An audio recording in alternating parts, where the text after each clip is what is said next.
Everyone, आज हम discuss करेंगे agreements in restraint of trade. तो ये आता है वॉइड अग्रीमेंट्स के चैप्टर में। जैसे कि हमने एसेंशियल्स में किया था कि कुछ अग्रीमेंट्स ऐसे होते हैं जो कि लॉ के द्वारा ही लिखे गए हैं कि वॉइड हैं, यानी यूजलेस है, नॉट एनफोर्सेबल बाय लॉ है। उनमें से एक ऐसा अग्रीमेंट है agreement in restraint of trade. जैसे कि हमारे कॉन्स्टिट्यूशन ऑफ इंडिया में लिखा है कि हर एक इंडिविजुअल को उसका ट्रेड और कॉमर्स करने की फ्रीडम है। कोई भी बिजनेस वो चूज़ करे, आप उसमें रिस्ट्रिक्शन नहीं लगा सकते। तो इसीलिए सेक्शन 27 इंडियन कॉन्ट्रैक्ट एक्ट का कहता है कि कोई भी ऐसा अग्रीमेंट जहाँ पे किसी भी तरीके की रिस्ट्रेनमेंट लगी हो प्रोफेशन को लेके, ट्रेड को लेके या बिजनेस को लेके, तो वो उस एक्सटेंड तक वॉइड होगी जब तक आपने रिस्ट्रिक्शन लगाई है। क्योंकि फ्रीडम है हर एक इंडिविजुअल को, वो अपना ट्रेड अपना बिजनेस कर सकता है। जैसे कि यहाँ पे अगर हम एग्जांपल लें, एक ऐसा अग्रीमेंट था जहाँ पे एक पार्टी ने कहा कि मैं अपना बिजनेस क्लोज करने के लिए रेडी हूँ अगर दूसरी पार्टी मुझे काफ़ी बड़ा अमाउंट ऑफ मनी देगी। तो इस तरह के काफ़ी बड़ा मतलब यहाँ पे स्पेसिफाई भी किया हो कि 1 करोड़ रुपए मिलेंगे या 20 करोड़ रुपए मिलेंगे, तो भी ये जो कॉन्ट्रैक्ट है ऐसा कॉन्ट्रैक्ट वॉइड होगा। क्योंकि ये कॉन्ट्रैक्ट जो है किसी के ट्रेड को, किसी के बिजनेस को बंद करने की बात कह रहा है। तो इसीलिए अगर सपोज ये कॉन्ट्रैक्ट वॉइड है तो यानी आपने बिजनेस बंद भी कर दिया और उसने आपको पैसे नहीं दिए तो आपको वो पैसे नहीं मिलेंगे। कोर्ट भी आपसे वो पैसे आपको दिलाने में नाकामयाब रहेगी, बिकॉज वो कॉन्ट्रैक्ट तो यूजलेस था, एनफोर्सेबल था ही नहीं। तो अब कई कॉन्ट्रैक्ट्स, क्योंकि हमने कहा कि कुछ रिस्ट्रिक्शंस जब तक लगी हैं ट्रेड को करने के लिए, तब तक सिर्फ उन रिस्ट्रिक्शंस तक ही वो कॉन्ट्रैक्ट या वो अग्रीमेंट रादर वॉइड होता है।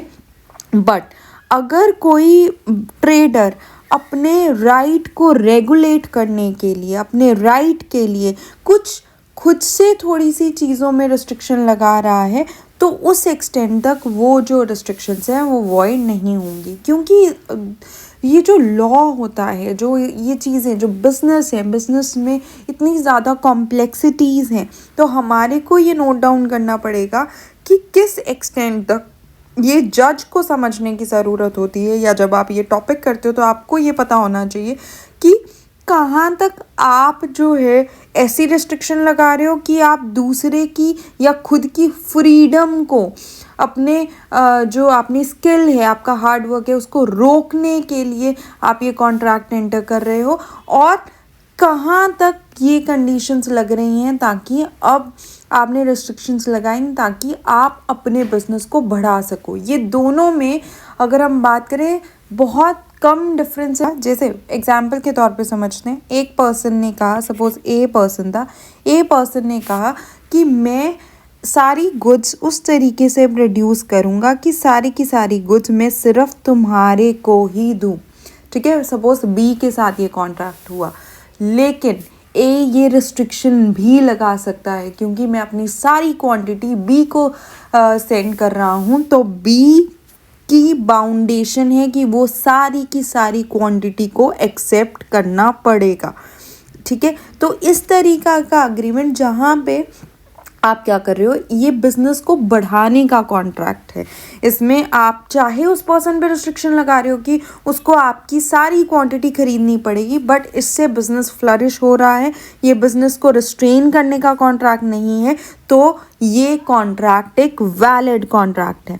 बट अगर आप दूसरी तरीके से कहो कि मैं सारी क्वांटिटी तो बना दूंगा, पर तुम्हारे को ये राइट है कि तुम जितने मर्जी गुड्स चाहो वो रिजेक्ट कर सकते हो, इस तरीके का कॉन्ट्रैक्ट, क्योंकि यहाँ पे भी बिजनेस को जो है रिस्ट्रेन किया जा रहा है, वो वैलिड नहीं होगा, वो वॉइड होगा। तो ये देखना बहुत ज़रूरी है कि आप बिजनेस को बढ़ा रहे हो या उसको लिमिट कर रहे हो। अगर लिमिट कर रहे हो, रिस्ट्रिक्ट कर रहे हो, तो वो वैसे अग्रीमेंट्स जो हैं वो कभी कॉन्ट्रैक्ट नहीं बन पाते, वो वॉइड अग्रीमेंट्स होते हैं। यानी शुरुआती तौर पे ही वो अग्रीमेंट्स जो हैं वो यूजलेस होते हैं, नॉट एनफोर्सेबल बाय लॉ होते हैं। लेकिन इनमें कुछ एक्सेप्शंस भी हैं। एक्सेप्शन क्या है? Number 1, sale of goodwill. अगर कोई पर्सन अपना बिजनेस किसी और पर्सन को सेल करता है, उस केस में वो रिस्ट्रिक्शन ये लगा सकता है कि मैं अब इतनी ही दूरी पर, ठीक है, वो भी डिसाइड किया जाएगा कि कुछ डिग्री ऑफ लोकेशन तक, स्पेसिफाइड लोकल लिमिट्स तक मैं वो सेम काम नहीं करूँगा, ठीक है। तो अगेन रीजनेबल होनी चाहिए वो रिस्ट्रिक्शन अगर रीजनेबल है, स्पेसिफाइड लोकल लिमिट तक है, स्पेसिफाइड टाइम के लिए है, तो वो वैलिड हो सकता है। जैसे ए ने अपना बिजनेस सेल किया टू बी, ठीक है, तो उसमें वो लिख सकता है कि मैं जो है उस एरिया में, ठीक है, कुछ किलोमीटर तक मैं ये काम जो है नहीं करूँगा। लेकिन अगर बी रेस्ट्रिक्शन ऐसी लगा देता है कि तुमने अब मुझे अपना बिजनेस सेल कर दिया, तुम सेम बिजनेस कहीं पे भी वर्ल्ड में नहीं कर सकते हो, तो ये रिस्ट्रिक्शन एक गलत रिस्ट्रिक्शन है, ये रिस्ट्रिक्शन अनरीजनेबल है, इस वजह से ये अग्रीमेंट वॉइड है, ठीक है। इस तरीके से दूसरा एग्जाम्पल कर लेते हैं। एक पर्सन सी था, वो ज्वेलरी इमिटेशन का काम करता था लंदन में, उसने सेल कर दिया अपना बिजनेस टू डी। अब उसने पहली डी ने एक लिमिटेशन लगाई कि तुम ये इमिटेशन ज्वेलरी का काम इंग्लैंड में नहीं कर सकते, क्योंकि इंग्लैंड लंदन का पार्ट है, तो उस केस में दैट इज़ ओके, ये कॉन्ट्रैक्ट वैलिड होगा। तो ऐसी रिस्ट्रिक्शन वो लगा सकता है। एक पर्टिकुलर एरिया में उसने कह दिया कि तुम ये काम नहीं करोगे, कितने पीरियड तक वो भी स्पेसिफाई कर दिया, 2 साल तक, तो ये वैलिड है।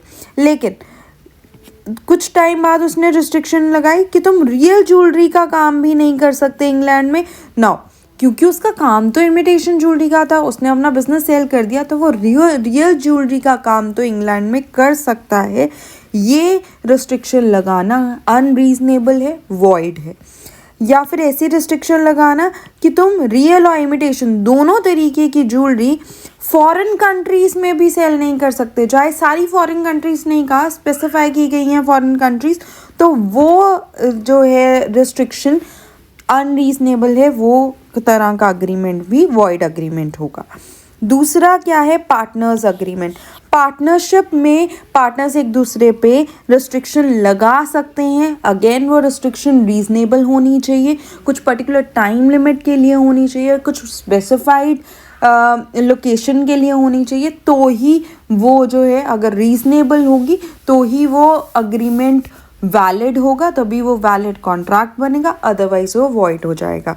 जैसे पार्टनर्स एक दूसरे पर एक अग्रीमेंट करके रिस्ट्रिक्शन लगाएं कि कोई भी पार्टनर इस पार्टनरशिप के अलावा कोई और जगह पे काम नहीं करेगा, कोई और बिजनेस कैरी नहीं करेगा, तो ये वैलिड है।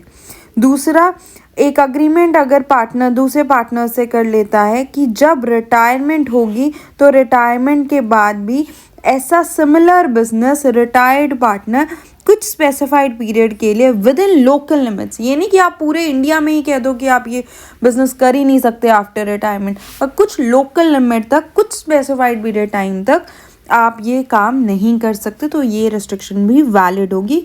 हाँ, जो टर्म्स एंड कंडीशंस है इस रिस्ट्रिक्शन के अलावा वो भी रीजनेबल होने चाहिए। अगेन जब भी जजमेंट दिया जाएगा तो जज यही देखेगा कि जो भी रिस्ट्रिक्शंस लगाई गई थी, इनफैक्ट चाहे एक्सेप्शन में ही थी, चाहे बिजनेस को सेल करने का अग्रीमेंट था, चाहे वो रिटायरिंग पार्टनर का अग्रीमेंट था, या पार्टनरशिप में कोई रिस्ट्रिक्शन थी, वो रिस्ट्रिक्शन रीजनेबल थी या नहीं थी, ये देखा जाएगा, और फिर उस बेसिस पे डिसाइड किया जाएगा कि अग्रीमेंट वैलिड है या वॉइड है।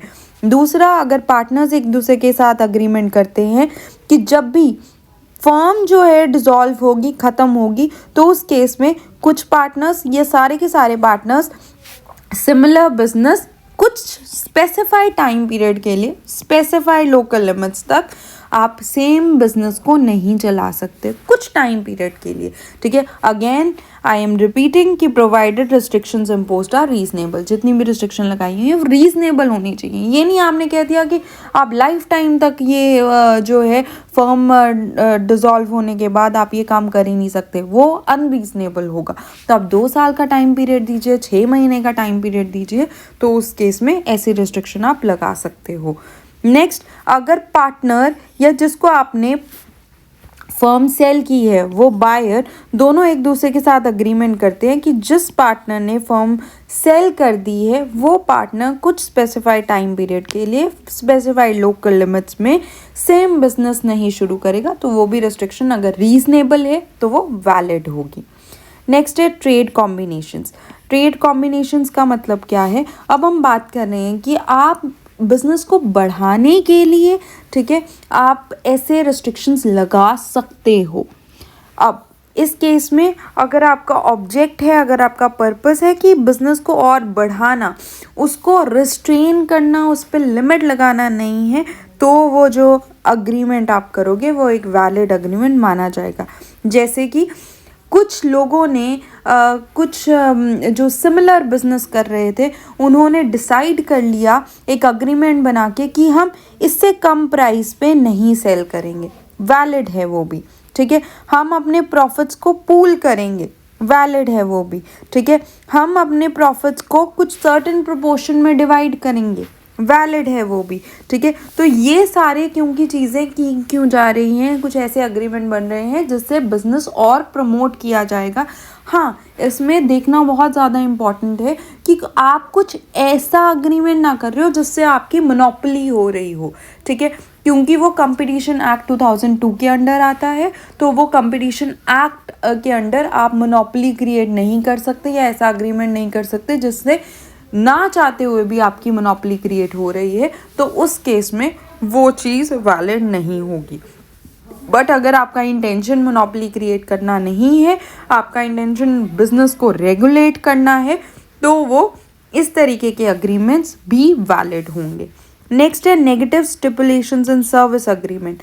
सर्विस अग्रीमेंट में जब आप कोई भी किसी के अंडर जॉब करते हो तो वो आपके साथ अग्रीमेंट एक कर सकते हैं, वो कॉन्ट्रैक्ट साइन करवा सकते हैं जिसमें वो नेगेटिव स्टिपुलेशंस लिख सकते हैं। स्टिपुलेशंस होता है स्टेटमेंट्स, ठीक है, और नेगेटिव स्टिपुलेशंस का मतलब क्या है कि वो ऐसा कुछ अग्रीमेंट में लिख सकते हैं कि जितनी देर आप इस ऑफिस में हो, ये जॉब कर रहे हो, ये काम कर रहे हो, उतनी देर तक आप कुछ और साइड बिजनेस नहीं कर सकते, आप कहीं और से इनकम नहीं लेके आ सकते। तो इस तरीके की नेगेटिव स्टिपुलेशंस भी वैलिड हैं। तो according to Indian contract act इस तरीके की रेस्ट्रिक्शंस जो आप सर्विस में डाल रहे हो वो कंप्लीटली वैलिड हैं। पहली बात क्या है, रीजनेबल होनी चाहिए। दूसरा क्या है कि आप ये रेस्ट्रिक्शंस तब तक ही लगा सकते हो जब तक पर्सन आपकी ऑर्गेनाइजेशन में काम कर रहा है, लेकिन जैसे ही उसका सर्विस टर्मिनेट हो जाता है, जैसे ही उसका सर्विस ख़त्म हो जाता है, उस केस में आप ये रेस्ट्रिक्शंस नहीं लगा सकते। तो आप ये नहीं लिख सकते कि जैसे ही तुम ये सर्विस छोड़ के जाओगे तो उसके बाद भी तुम सेम बिजनेस में काम नहीं कर सकते। The person can do so, ठीक है। आप अगर रिस्ट्रिक्शन लगाना चाहते हो तो वो रीज़नेबल होनी चाहिए। रीज़नेबल का मतलब क्या है कि अगर आपने सपोज लगा भी दी रिस्ट्रिक्शन तो वो कुछ स्पेसिफाइड टाइम पीरियड के लिए होनी चाहिए, स्पेसिफाइड लोकेशन के लिए होनी चाहिए, और उसके टर्म्स एंड कंडीशंस रीज़नेबल होनी चाहिए, तभी वो वैलिड होगा अग्रीमेंट। वरना इस तरीके का अग्रीमेंट जो है वॉइड माना जाएगा, क्योंकि ये माना जाएगा कि आप ये जो रिस्ट्रिक्शन लगा रहे हो इसमें दूसरे की freedom of trade and commerce, freedom to basically run his business ख़त्म हो रही है। इसीलिए ऐसे अग्रीमेंट्स को वॉइड अग्रीमेंट्स कहा जाता है। तो ये फुल था agreements in restraint of trade. Thank you. ऐसे ही बिजनेस लॉ के बाकी वीडियोस के लिए सब्सक्राइब कीजिए बिजनेस टेल्स को।